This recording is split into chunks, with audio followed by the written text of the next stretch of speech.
Good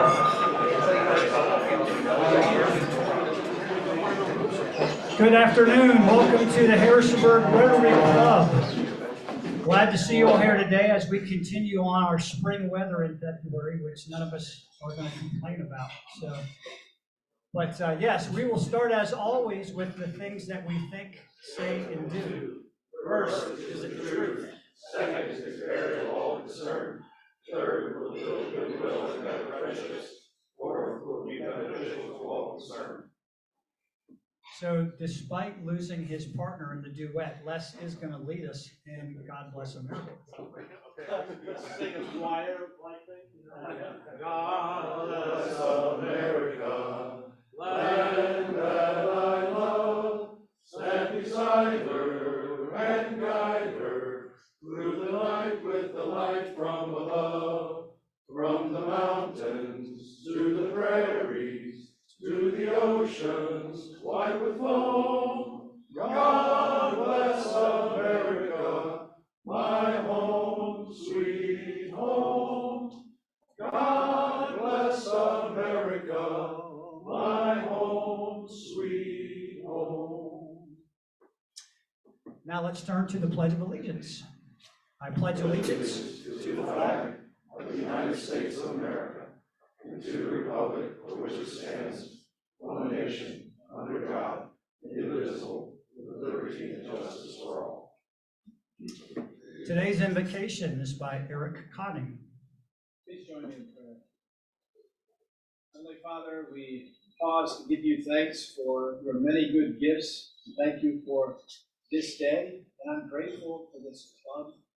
Thank you for meals that we can share each week, and for friendships that often begin here and flourish for years. I pray that we would increasingly realize the aspirations of this club to be a blessing to our community. Thank you for the gift of worthy work that we're involved in so many ways in our community. I pray that you would give us eyes to see how the organizations of which we're a part would be a blessing to others around us, inspire us, and give us a holy imagination. I pray in Jesus' name. Amen. Amen. Thank you, Eric. You may be seated.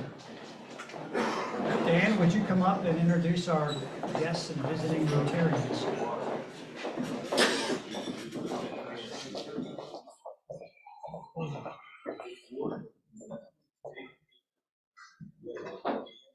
Hello, everybody. We do not have any visitors today, except our guest speakers, Bill and Stacy, and we'll introduce them in a little while. Thank you. And actually, Dan, you're correct, because this gentleman is about to become a member, but Keenan Moore is with us here today again. And I thought he was already a member. yeah, no problem. And that is about to be, that's happening very soon. But again, thank you, Keenan, for being here. Still technically a visitor. So first of all, before I go to announcements, are there any family of Rotary items that anybody wants to share with the club? Yes, Michael. Two things. One, we're over 2,000 hours of volunteer service. Also, every now and then I'm going through the name badges and they're in the wrong slot. You know, sometimes if your number, I'll say, is 75, it's in the 175 slot in the wrong box. So it's 1 through 100 on the left box and 101 through 200 on the right box. So just watch when you put your badges back. Thank you. So that's perfect family of Rotary. That's like a father saying, good job, kids, but good job, kids, but keep your room clean. Exactly. Yeah, that's perfect. No, well done. So also a couple of other announcements I'm going to keep on the forefront is every week until we get the candidates we need, we're looking for board candidates. So again, come find me, find Rodney, find a board member, but we have some great candidates, but we're looking for some more. And so feel free to come to me with your interest or the wonderful man or woman next to you at the table that you think would be a great candidate, I'll tap them on the shoulder for you. So we are looking for board members that would be July 1 of 23 for a 3-year term. So we look forward to getting those candidates. And also, as mentioned before, you will see we're going to be starting to send board meeting minutes out just to keep people familiar and just more aware of what we're doing as a board and as a club. And one of the things that you'll see is that we are, for those of you that are new members, and thankfully there's been a lot, we've been doing great with new members. So we're going to be reaching out to you new members soon with a plan for official orientation, get you connected to a committee, and continue to keep the club energized. So I really appreciate that. Also, I will mention again, this is my, mentioned this last week, the area has contacted us to see if the district, if our area would be interested in hosting a Rotary Exchange student. So if you personally have an interest in hosting a Rotary Exchange student or coordinating our area's efforts to have a host exchange student, please come see me as well. It can be a great way to give back to our world and also get to know better another culture. So let me know if you have interest in that as well. So with that said, I will call Rodney up to introduce today's speakers.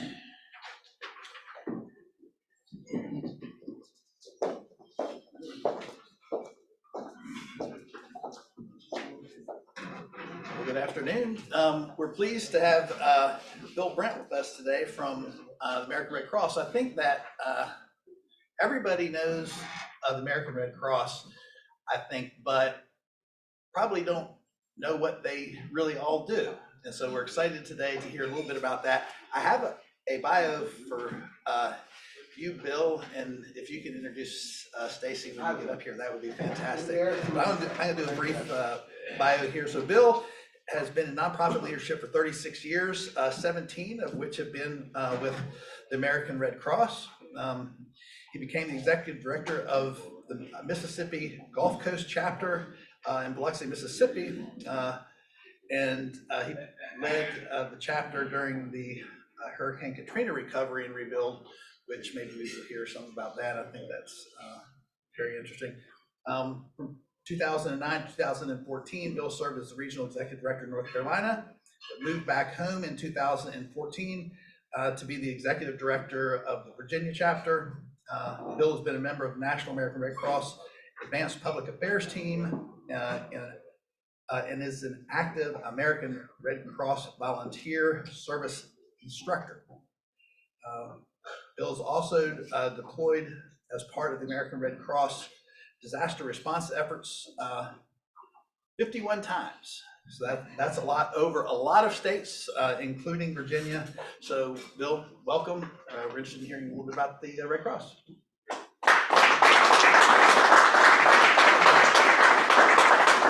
So I see that this is being recorded, so I need to stay up here. That would be best. Okay.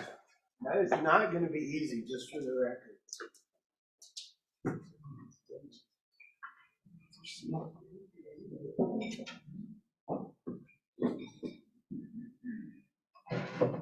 I forgot to put one thing. Oh, excuse me.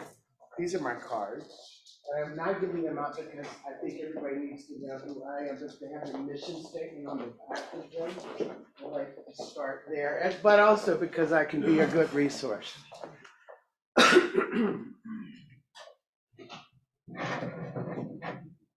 Okay.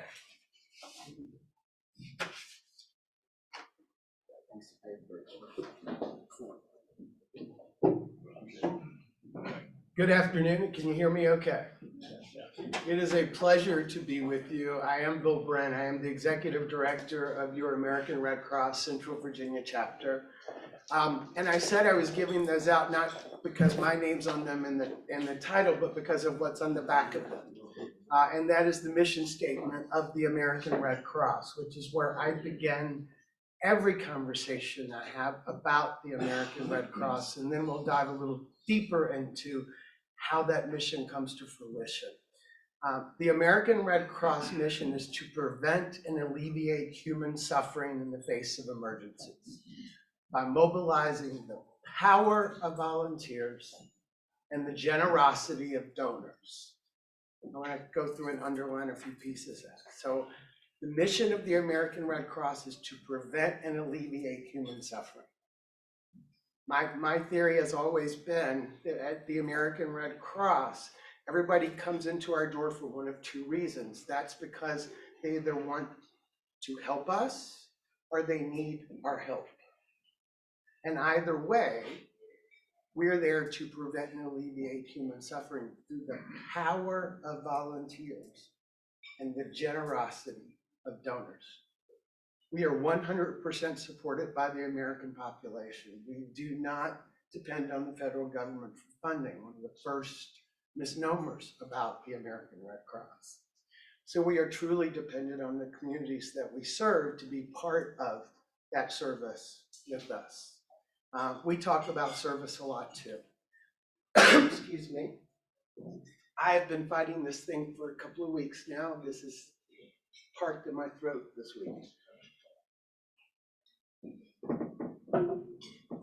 The American Red Cross has 5 values that we work by, live by, that we measure ourselves by, and those values are commitment, collaborative, that we are credible, that we are creative, and that we're compassionate. And as volunteers, as staff members, we're all expected to live within those values, to live those values as part of our service to the American Red Cross. We also live by the 7 fundamental principles. And all Red Crosses, Red Crescents, Red Crystals, depending on where you are in the world, Red Cross in some form or fashion is in over 189 countries. We have a broader reach than the UN. Every one of those organizations has to commit to and adhere to the fundamental principles of the International Red Cross Red Crescent movement. And those fundamental principles are humanity, impartiality, neutrality, independence. I got them, hold on, they're there. Voluntary service, unity, and universality. I have it all in the head, I just have to get through them. If I stop, I hesitate. And we live by those fundamental principles in everything that we do and every line of service that we provide. And with that, I'll talk about some of those lines of service and how we provide them in this community and beyond. Disaster services, and we refer to it as disaster cycle services because it is a cycle of providing services to the community. In this community, we have a robust partnership with the Rockingham County Fire and Rescue, with Harrisonburg Fire, with the wonderful students at James Madison University. We have a James Madison University Red Cross Club. It is one of the most vibrant, engaged group of young people that you will ever meet in your life. Also, the Delta Sigma Phi fraternity at James Madison University is one of the most philanthropic Delta Sigma Phi fraternities in the country, in my estimation. They not only fundraise for this American Red Cross, they are engaged in the community, helping do outreach through our preparedness programs. You have home fire information on your tables. That's part of those disaster cycle services, is having communities prepared. You see, we offer free smoke alarms. We have hard of hearing smoke alarms. We have both bed vibrators and strobe light hard of hearing smoke alarms, as well as regular ones, and we provide them and install them free of charge anywhere, anytime. And we will provide that family with a home fire escape plan. You all have a copy of the board that we actually physically sit down with that family and create a home fire escape plan to help make that family and that home safe. That's just one of many preparedness programs. We have business-oriented community preparedness programs. We'll come in and do programs with your employees to help make you a better prepared business because you have a more resilient workforce that is equally better prepared for whatever might happen in the community. That is all part of those disaster cycle services. And you talked about my deployments at 51 times. I worked in my early part of my career on the Mississippi Gulf Coast. I started 11 months after Katrina, so I was part of the recovery efforts for about 3.5 years. That has been part of my service to the American Red Cross since I started, because coming into a community that had been so heavily impacted by disaster, I knew it was incumbent upon me to learn how to respond to disasters. And in my first half of my career, I spent it on the Mississippi Gulf Coast and then on the North Carolina Gulf Coast. One of my regional executive positions was as the regional executive for Eastern North Carolina. I had the 33 coastal counties of North Carolina were part of my territory. So about half of those disasters, people came to me to serve on those disasters along with us in the communities that I was serving at that time. So I didn't have to go far from home to help. And part of those nationals. Since I've moved to Virginia, fortunately, we're not as heavily impacted here by disasters here at home. So we do a lot of sharing support across our division and across the country. Last year in our division, twice in Kentucky, both with the tornadoes last December and then the floods last July. We were dependent on a lot as a territory, as a community, and as a region to support that. I was there as part of those efforts, and then I was back again in July of last year to support them after the floods in Western Kentucky. So we go wherever the need is, and we help be part of that response. And here at home, we have disaster action team members. So there's something for everyone. There's a way to serve. A disaster action team member, Stacy, is one of our wonderful disaster action team members who responds to fires in the middle of the night to make sure that that family has all of their immediate needs taken care of. And we measure how well we are doing that, and the fact that we are able to prevent immediate homelessness, and the fact that our clients say that they are respected, that they have been assisted, and that they are better off than they were before the American Red Cross showed up to help. We're there usually within 4 hours of the time the fire occurred. We're not the first responders, we're the second responders, and we come in and help the fire department so they can move on to that next step. That was a lot of time on disaster. Okay, I'm getting the finger over here. Yeah. No. The services to the armed forces, all of which the American Red Cross was founded on. How many of you had any encounters with the American Red Cross if you were involved in the service in the armed forces? Wonderful. Were the recipient of a emergency communication? I was. That's our most common. We delivered last year in the state of Virginia over 100,000 emergency communications across the state. And for those of you that don't know what happens, and to this day, it has been since the beginning of time, we're chartered by the federal government for this service. Again, not funded by, but we are mandated by, both in our disaster response and in our services to the armed forces, and specifically for the purposes of emergency communications to let the family know if there's a death in the family or a birth in the family. And you may say, well, wow, everybody's got cell phones, they can talk to each other. Yes, but the American Red Cross actually serves as the only verifying source. So if that individual needed to get home to assist their family in that emergency, the American Red Cross is the one who has to confirm that, and then can also sometimes is able to assist in that process. So that's just one of the communications we do here. We have a robust Veterans Services community here in the Valley, and our services to the Armed Forces Program Manager brings them all together quarterly. They brainstorm, they share ideas and resources in ways that we can help support the community. And again, here at home, we're doing cases for veterans that live here. We're assisting them and their families, our active duty military members' families that are back home and need those services 24/7, 365 days of the year. And the needs on our services to the armed forces has risen in the last couple of years, in the last 18 months specifically. especially in our Eastern European operations. So volunteer and staff opportunities to go serve in Poland and other parts of Eastern Europe as we have had to strengthen our operations in those places. So, can't see from behind. Preparedness, health, and safety, which is now called safety training. Not only am I old school and can't do all that moving slides and stuff, even this thing is old. Our training services, as they're referred to, is CPR, first aid, AED, and all of that plethora of information. And we all obviously saw recently during live stream on the NFL, the importance of having AEDs accessible in public places and being trained, again, as business leaders in the community.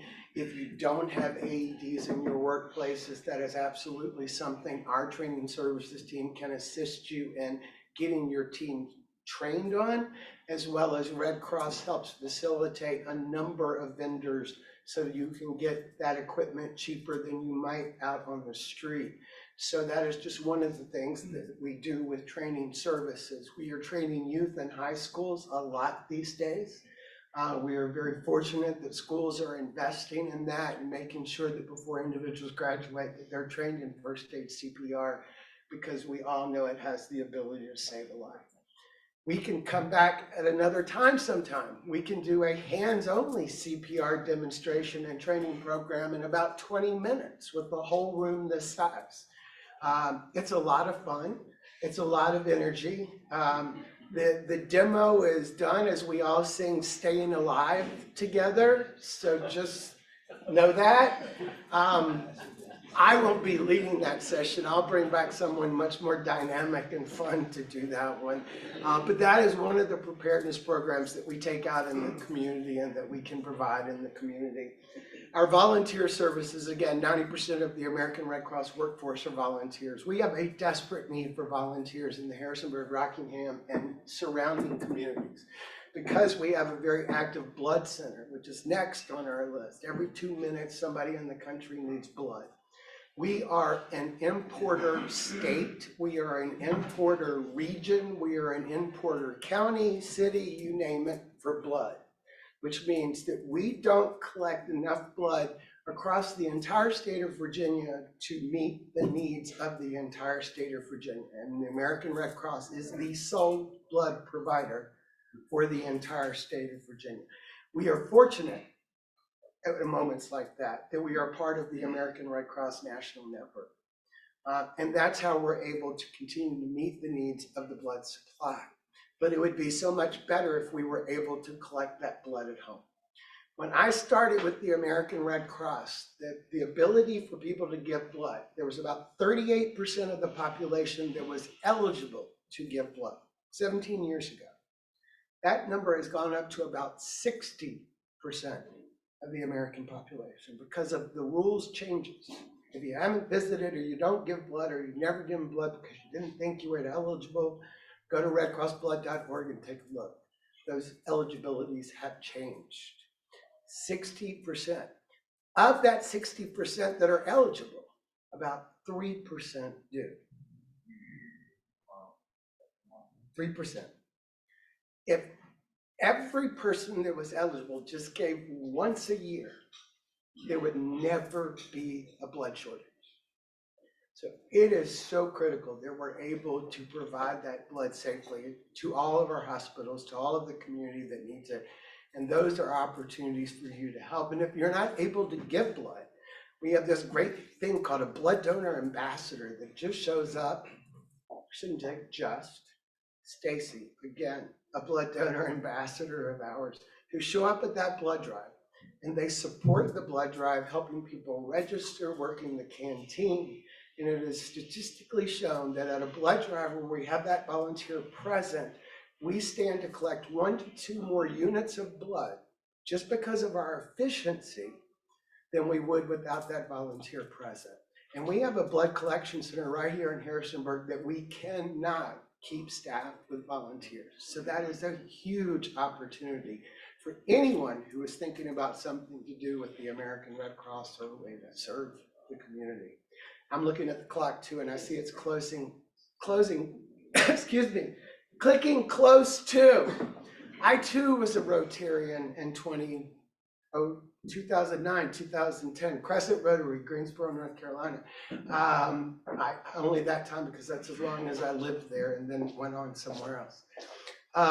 But those are the different lines of service, and we are going to be doing, we talked about preparedness. You have sound the alarm stickers on your table. Sound the alarm is a opportunity to go out in the community. We have a target community in Rockingham County. We've got the JMU Delta SIGs and the JMU Red Cross Club, but we welcome community participation. If anybody would like to come out, we go door to door. We knock on people's doors. We tell them that we're offering to install free smoke alarms, that will test their existing smoke alarms, we'll change batteries in existing smoke alarms, and we'll create that home fire safety plan with them in real time. And you could be part of that. It's a fun morning. It's like 9:30 to 10, and we can share that information. If you scan the QR code on the preparedness one, that is going to get you to Danielle England. She has all of that information. The other one is the volunteer interest sheet that also has a QR code for Lane Hodges. She's our volunteer recruitment specialist. That would get you to the volunteer interest survey. You all have a volunteer page on your table. If anybody's interested in getting more information and want to just tell us the old-fashioned way, just put your name, phone number, email address. Myself, Stacy, or Lane, or someone of our volunteers will contact you. I'll shut up and answer questions. Questions?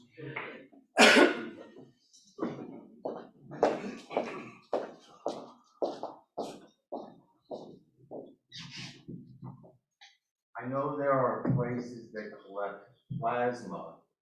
You said you were the only blood donation.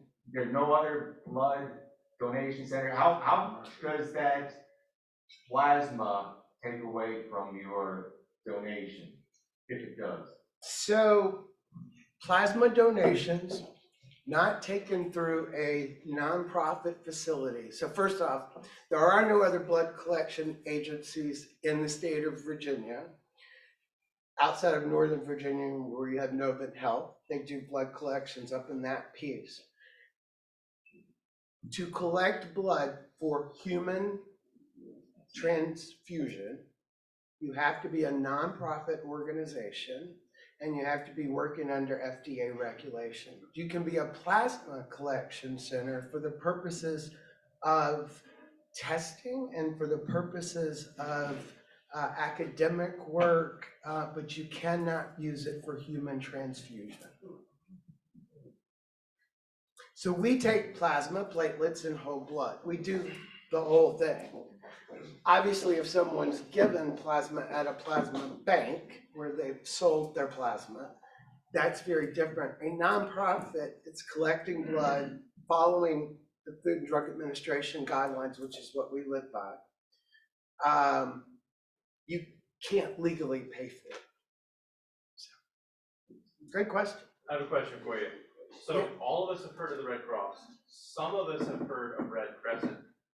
I had never heard of Red Crystal or Crystals. So can you explain the different names and where that is? Red Crystal came into existence specifically, and I'm going to say this wrong, Israel.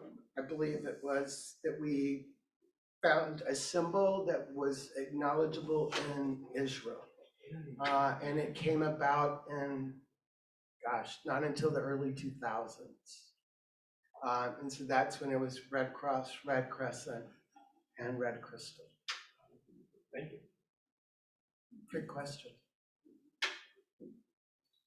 I'm going to ask a question. When you collect blood at your location in Harrisonburg or anywhere, where is it banked and stored, and how long can it be banked and stored? Great question. So it depends on, and forgive me, I'm not the blood expert, but platelets for one period of time, plasma for another, whole blood for another. We have manufacturing centers in Richmond, in the state of Virginia, and Norfolk, and then in Jonestown, Pennsylvania, I think that's right, which has typically manufactured our Western has been our Western Blood Processing Center. That actually is moving to Richmond. We're about to expand our blood processing center. So the main two for us, Richmond and Norfolk. Blood, when we collect it, is transported to those centers. They do the initial manufacturing. If you've donated blood, you know, they take a bunch of test tubes. The test tubes are sent to one manufacturing center that does nothing but testing, while the other manufacturing center is beginning the process of actually manufacturing the blood, separating it into plasma, platelets, whole blood, if that's what they're doing with that particular unit, or whatever the manufacturing piece looks like, while the blood samples are also being tested in a different lab at the same time, which would, of course, anything that would test positive in these would eliminate that. They would pull it out of that manufacturing process.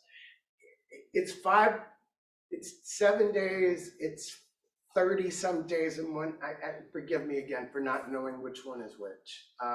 RedCrossBlood.org has a great Q&A, and they can also answer every question with a simple search. If you've got a health issue and you want to know if that's going to prevent you, or you've been in a certain country and want to know if that's going to prevent you, RedCrossBlood.org is an easy way to go on there and check your eligibility. Yes, sir. Understanding that you have no government support, you're 100% supported. What percentage of your donations get are able to be used in your disaster relief arm, and what percentages are used for administrative operations? So we had a 91 cent on the dollar is what 91 cents to relief and 9% to admin and other costs. So we are very heavy focused. We're able to do that because of our blood processing and that whole piece. That is also our biggest cost center, because volunteers can't draw blood. Those are not volunteers drawing your blood. Those are paid phlebotomists. There was a day, back in the day, we used to draw blood with volunteers. FDA does not allow that. They were trained phlebotomists too, but they were volunteer trained phlebotomists. They just we're not allowed to do that anymore, which is probably a good thing. So cost, but yeah, it all goes back into the organization. And if you designate a dollar for a disaster, if you say, okay, I'm going to support hurricane, whatever you may have blowing right now, and you say, I want 100% of my gift, 100% of your gift will go to hurricane, whatever is blowing right now. And if you are giving online and you live here and you put your local zip code, that automatically comes to our chapter. That immediately comes to us. So feel secure in knowing that. It's directed to your local chapter based on the zip code that you donated it from. If you want to click through all the things, you can also tell it you want it to go to your local chapter, or you want it to go to support other pieces of the organization. You really do have that control. Is there a bigger need with plasma or regular blood? How's that? Platelets are the ones that are used most often in cancer treatments. About 25% of all blood collections are used for cancer treatments. Platelets, it's also a harder process to collect. It takes longer. So I'm guessing. Go to Red Cross Blood and ask that same question. Again, y'all forgive me. Blood is so much information, and we have a whole blood team. I get to touch every piece of the mission of the Red Cross. Unfortunately, I know a little bit about all of them, not enough about any of them. But there's some good information online, and I just don't know that one. May I have time for one more? Jan?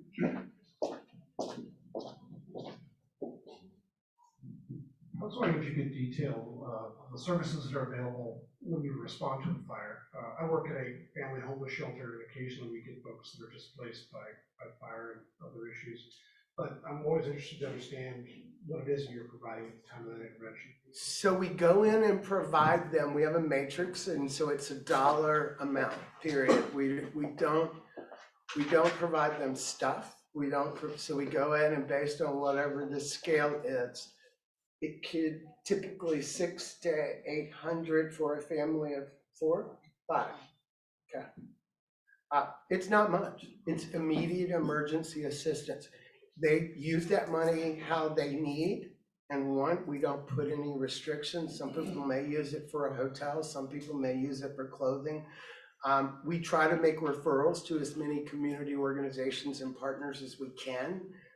Goodwill, Salvation Armies, they're all our partners in the community to say, you might get further if you use this resource, but it is, we used to do it as we found you a hotel and not usually a nice one, and we would pay for X number of nights, and we got away from that and went to a sliding scale. Everybody gets something to assist, but it is minimal. Absolutely. Great question. Thank you. Thank you. Thank you. We'll be around to